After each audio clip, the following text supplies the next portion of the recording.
Morning everybody. કેમ છે બધાને?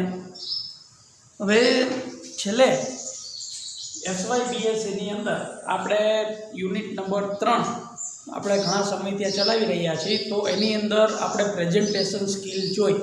તો પહેલાં તો આપણે એ શીખ્યા કે પ્રેઝન્ટેશન એટલે શું, ત્યાર પછી એનું પ્રેઝન્ટેશન આપવા માટે શું પૂર્વ તૈયારી કરવી, એની અંદર ડેટા કલેક્શન કરવો કેવી રીતે, એનું પૃથ્થકરણ કેવી રીતે કરવું, ડિટેલમાં એનું સ્ટડી કેવી રીતે કરવું, એમાં કયા કયા બાબતની ધ્યાન રાખવી. પછી તમે પ્રેઝન્ટેશનનો આઉટલુક આખો તૈયાર થયો તો એમાં સ્ટાર્ટિંગની અંદર તમારે શું લખવું, મિડલમાં શું લખવું, બરાબર છે, અને એન્ડમાં શું લખવું. ત્યારબાદ સૌથી મોસ્ટ ટાઈમથી પ્રશ્ન આપણે લેતા હતા કે પ્રેઝન્ટેશનની અંદર ઓડિયો વિઝ્યુઅલ એડનો ઉપયોગ. તો એમાં આપણે અલગ અલગ પ્રકારના ચાર્ટ, અલગ અલગ પ્રકારની જે અત્યારે મોડર્ન ટેકનોલોજીનો ઉપયોગ થાય, કોમ્પ્યુટરનો ઉપયોગ થાય છે, લેપટોપનો ઉપયોગ થાય, પ્રોજેક્ટરનો.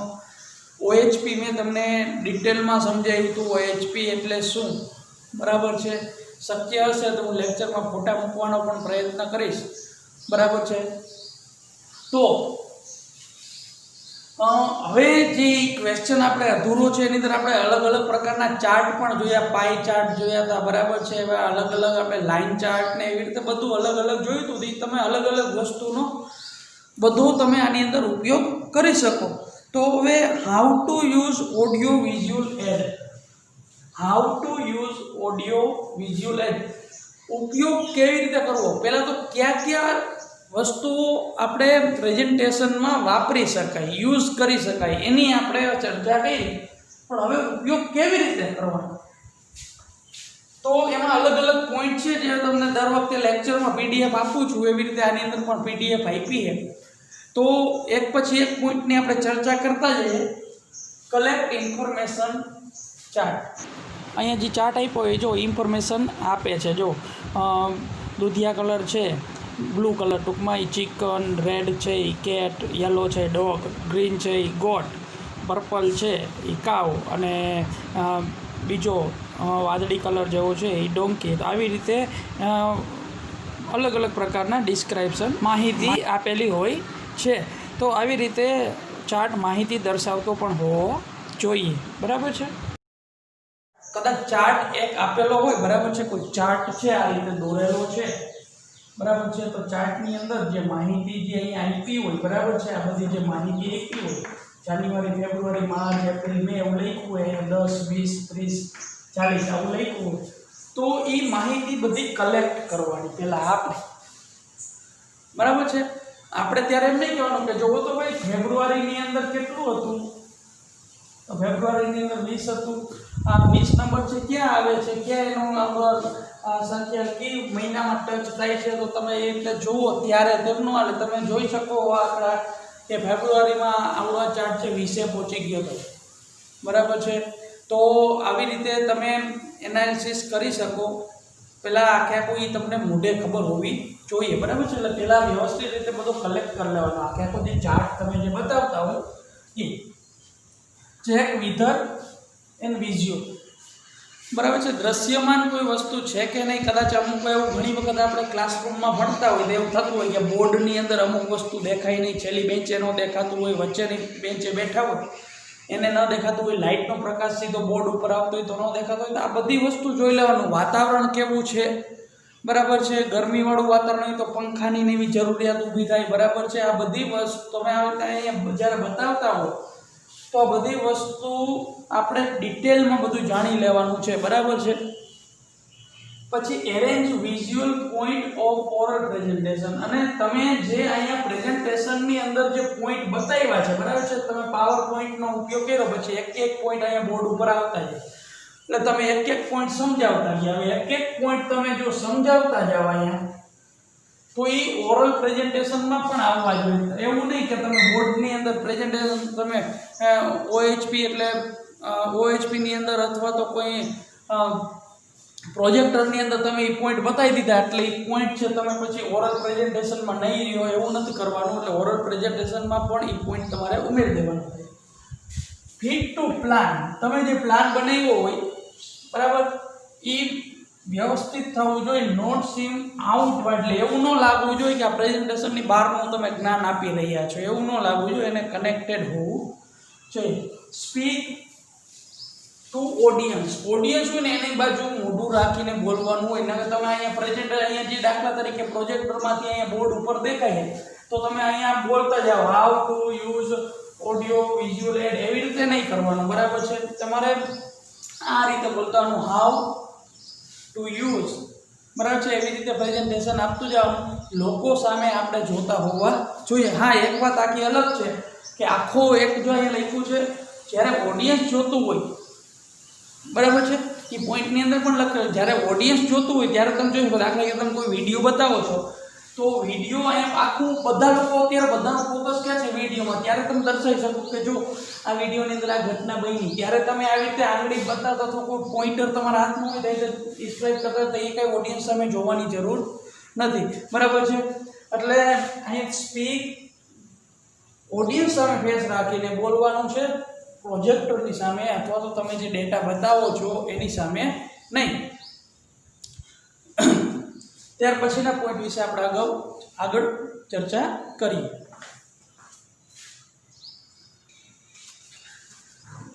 તો એના પછીનો જે આપણે હાઉ ટુ યુઝ આપણે જોઈએ તો એવોઇડ યુઝ મેની સ્લાઇડ.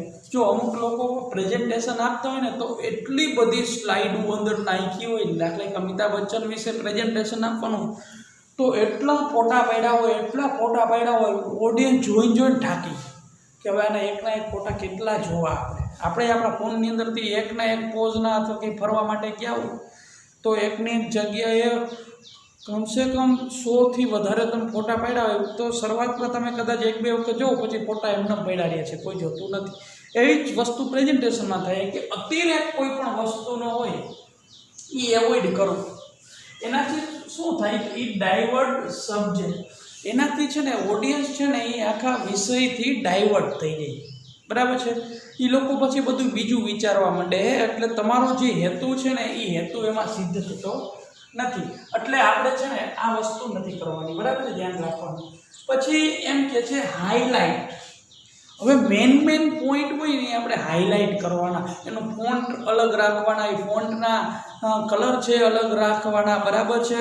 અને કદાચ લોકોનું ધ્યાન એમાં ન પડતું હોય તો આપણી પાસે પોઈન્ટર હોય. પોઈન્ટર તરીકે તમે એક લાકડીનો યુઝ કરી શકો, એક લેઝર લાઇટ આવે, બરાબર છે. લેઝર લાઇટથી આવી રીતે દાખલા તરીકે તમે બતાવી શકો. તો એવી રીતે તમે પોઈન્ટરનો ઉપયોગ કરીને લોકો જે ઓડિયન્સ છે ઓડિયન્સને હાઇલાઇટ કરી શકો. જેના મેન પોઈન્ટ છે એ ખાસ કરવાનું. પછી નોટ સ્ટેન્ડ ઇન ફ્રન્ટ, બરાબર છે. એ 2 થી 3 લીટી લઈએ કે લોકો ઓડિયન્સ છે એની દ્રષ્ટિ જે છે સાઈડ એટલે દ્રષ્ટિ એ વિઝ્યુઅલી જે વસ્તુ જોવે છે એમાં તમે આ વચ્ચે આમ આડા ઊભા રહી જાય. અમુક લોકોને એમ કહેવું પડે કે ભાઈ તમે આમ દૂર ખસો, તો એવું બધું ન થવું જોઈએ. આપણને ખ્યાલ હોવો જોઈએ કે આ માહિતી છે આપણે આ લોકોને બતાવી છે, તો હું અહીંયા સાઈડમાં આ રીતે ઊભો રહીશ તો લોકો વ્યવસ્થિત રીતે જોઈ શકશે. એટલે તમારાને કારણે કોઈ પણ વસ્તુ બ્લોક ન થવી જોઈએ. કોઈ પણ ઇન્ફોર્મેશન એવું નહીં કે મને દેખાણી નહીં, બરાબર છે, એ ભાઈ આડા આવતા હતા જેને કારણે મને દેખાણું નહીં. એટલે આ બધી વસ્તુ ચુસ્તપણે આપણે પાલન કરવાનું થાય, કારણ કે આપણે પ્રેઝન્ટેશન ઓડિયન્સ માટે જ છે. અને આપણે ઓડિયન્સને આડા આવી જશું તો એ પ્રેઝન્ટેશન વ્યવસ્થિત જોઈ નહીં શકે, બરાબર છે. વધારે પડતી માહિતીનો ઓવર યુઝ કરવાનો નથી, બરાબર છે. એ પણ અહીંયા આપણે ઉપર આવી જ ગયું, પણ ફરી એક વખત અહીંયા પોઈન્ટ મૂકી દીધો કે કોઈ પણ માહિતી તમારે આપવી છે તો એનો આપણે ઓવર યુઝ કરવાનો નથી. હવે આની અંદર 3.6 ની અંદર છે એડવાન્ટેજીસ એન્ડ ડિસએડવાન્ટેજ, એટલે ફાયદા અને ગેરફાયદા. તો એના વિશે પણ આપણે માહિતી મેળવીએ.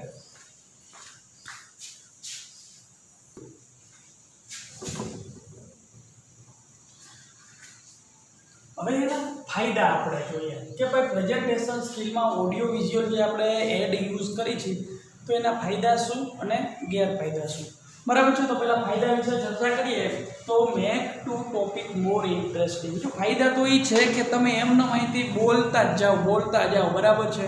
પણ એની સાથે સાથે જો કોઈ વિડીયો જોવા મળે તો, કોઈ ચિત્ર જોવા મળે તો શું થાય તો કે સમજણ બહુ સારી રીતે પડે, બરાબર છે. તો એ ટોપિકને સરસ મજાનું ઇન્ટરેસ્ટિંગ બનાવે છે. આપણું જ ઉદાહરણ લઈ લે, બરાબર છે, કે આપણે કોઈ ટોપિક છે, ગુજરાતી કવિતા જે છે, પોયમ છે, એ આપણે ગીત દ્વારા સાંભળીએ તો આપણને યાદ રહેવાની શક્યતાઓ વધી જાય. પણ ક્લાસની અંદર એમનો ખાલી વાંચીને સંભળાવી દઈએ તો આપણને એટલું યાદ રહેતું નથી.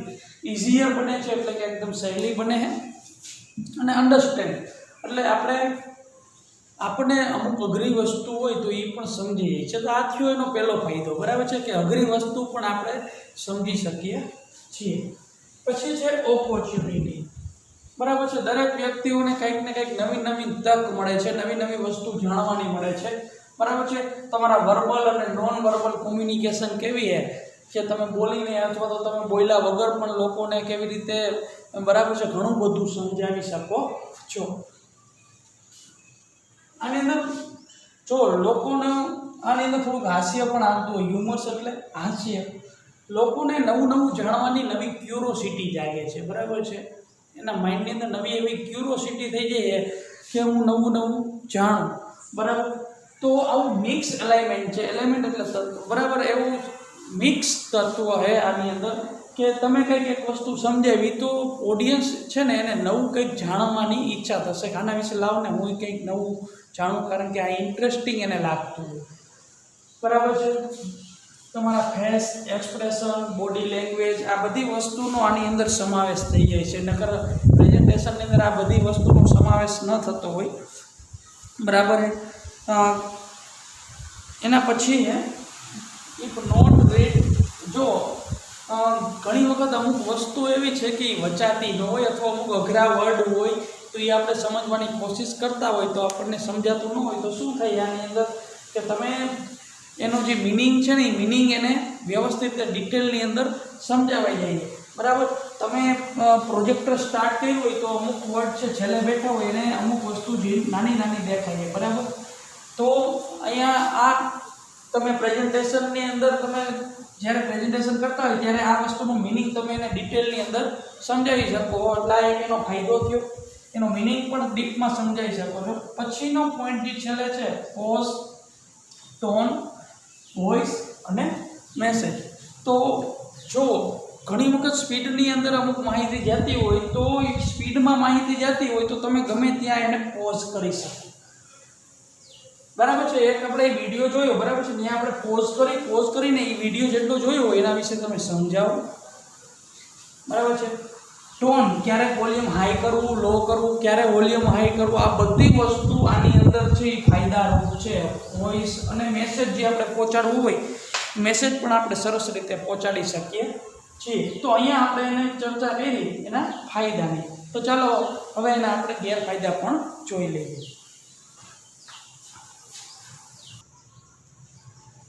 હવે એના ગેરફાયદા વિશે આપણે માહિતી મેળવીએ. તો જેમ ફાયદા હોય કોઈ વસ્તુના એમ એના ગેરફાયદા પણ હોય. તો પ્રેઝન્ટેશન સરસ મજાનું તો બનાવી શકીએ પણ એના કંઈક ગેરફાયદા પણ છે. જો oral presentation can be interesting, oral presentation સરસ મજાનું તમે આપી શકો, ભેગા ચિત્ર આવતા હોય, વિડીયો આવતા હોય, બરાબર છે. Verbal and non verbal properly, પણ ઘણી વખત તમે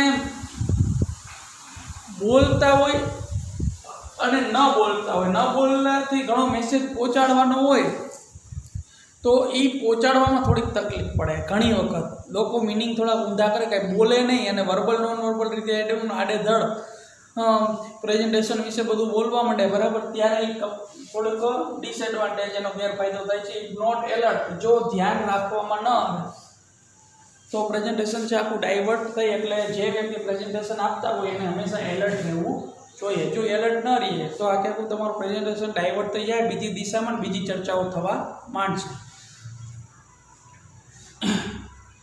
એક્સગ્રેટેડ, આખું વાક્ય આપણી સામે એવું છે, there are changes that speaker may explain the point of exaggerated manner, બરાબર છે. અમુક એવા ટોપિક હોય છે એના ટૂંકમાં એ એક્સગ્રેટેડ એટલે વધારીને કેવું એને એ ટોપિકને વધારીને નથી કહી શકતા ઘણી વખત. એનું કારણ છે કે અમુક લિમિટેડ ટાઈમ આપવામાં આવ્યો હોય, લિમિટેડ ટાઈમ કોઈ ઘણું બધું એને કહેવું હોય, ઘણું બધું આની અંદર કહી નથી શકતા. એ એક છે ને એનો પ્રેઝન્ટેશન સ્કિલનો ડિસએડવાન્ટેજ, કંઈ મૂવી ન થઈ જવું જોઈએ 2 કલાકનું, બરાબર છે.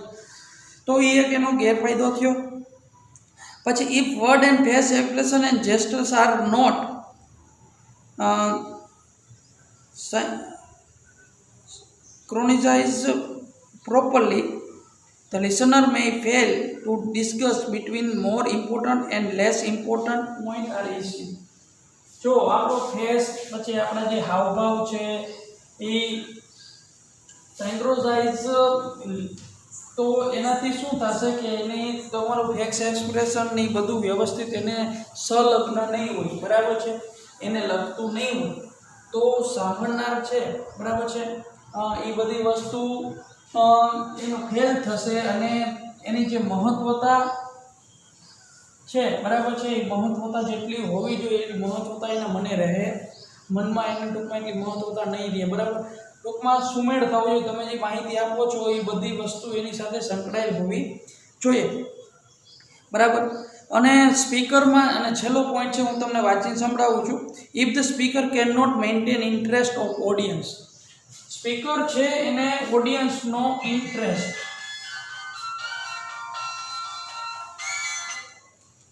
સ્પીકર છે એને ઓડિયન્સનો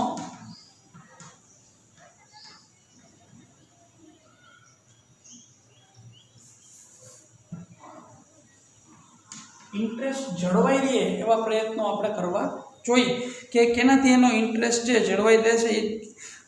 it gives way to noise, confusion, બરાબર છે, આવી બધી વસ્તુ છે એમાં ન આવે, આ બધી વસ્તુ ધ્યાન રાખવાની, બરાબર છે.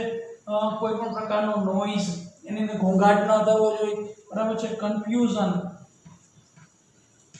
કન્ફ્યુઝન એની અંદર ન દેખાવો જોઈએ, બરાબર છે. જો કન્ફ્યુઝન રહેશે તો તમે તમારું જે પ્રેઝન્ટેશન સ્કિલ છે એ વ્યવસ્થિત રીતે ડેવલપ નહીં કરી શકો, બરાબર છે.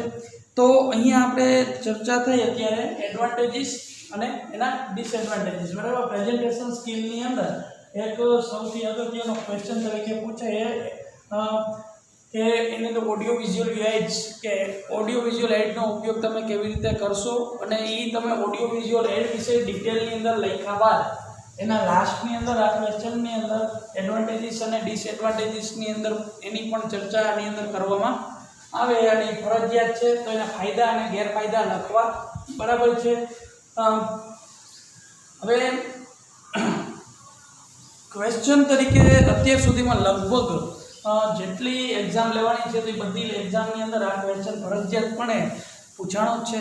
તો અહીંયા આપણે આ ચેપ્ટર પણ પૂરું કરીએ છીએ, બરાબર છે. પ્રેઝન્ટેશન સ્કિલવાળું ચેપ્ટર પણ આપણે પૂરું કરીએ છીએ. તો હવે પછીના લેક્ચરની અંદર આપણે નવા જ ચેપ્ટર સાથે મળશું. ચેપ્ટર નંબર 2 અથવા 1 આપણે કંઈક ચાલુ કરશું. Thank you.